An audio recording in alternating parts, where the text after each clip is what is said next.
Wano mu Uganda ekintu ekikasinze okukosa balimi n'ensonga y'enkyukakyuka y'obwire ng'awandi amaadhi gatonna ate awandi akasana kayaka byatuuka okukosa ebirime by'abantu baba basimbye baafiirwa ng'eza kye basigayizaawo.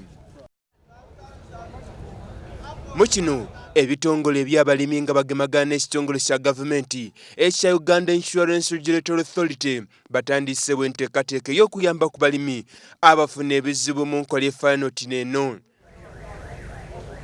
Mu kino bateerewo enteekateeka The Insure y'ebyobulimi ng'omulimi edda kutanga ennimiro ye byayo bye mu insurance nga singa abanga afiirirwa aba asobola okufuna essente dde yabanga atesitese okufuna mu bintu byali muba byalikwaya.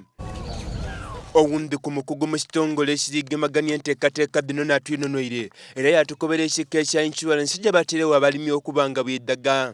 Kakati insuwa eno gyeŋŋamba gyenjogerako wano ya jetwita drought index insurance ya mbera ya budde omusana omungi oba jetwita drought oba ekyeya n'enkuba ennyingi eyonoona ebirime.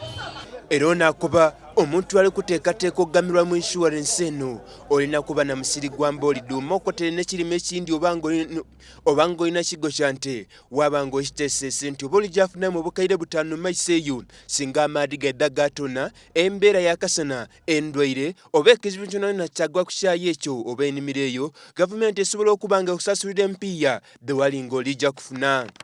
Okugeza bw'oba olina ennimiro y'akasooli katugambe olina eka emu ey'akasooli osuubira mu ttani y'emusi ensalo nga 10 eza kiro 1,000 ng'osuubira kutunda buli kiro ku siringi 5 sijja emitwalo 5. Insurance akasente kulina okusasula aka insuwa kali omutwalo gumu 9,500. Era okuula ku bitongole ebindi ebya insuwa onaakuba nti kino kidda kuba ate nga kisasulwanga akasente katono era abalimi basobola okuba nga bakifunamu. So gavumenti ya Uganda erina akasente kekuweerako ebitundu 5 ku buli 10 ku ssente z'olina okuwaayo gwe naawe olina osasula ekitundu kiri. So kakati nga bwe ŋŋambye nti omulimu oba olinayo eka emu ey'akasooli osuubira ttani emu ey'akasooli ku siringi 5 by'osuubira okutunda musijja emitwalo 5 gy'osuubira akasente ka nsuwa buli omutwalo gumu mu 9,500.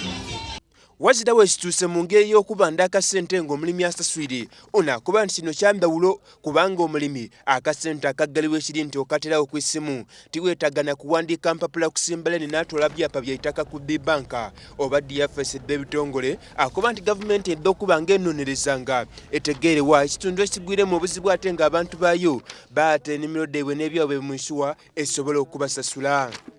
Kati gavumenti bwetandika enkola eno yakolagana ne kampuni y'Abadaachi eya satellite erina satellites mu bbanga awo ezirondoola embeera y'obudde n'engeri gyekosezaamu ebirime by'abantu mu Uganda wonna.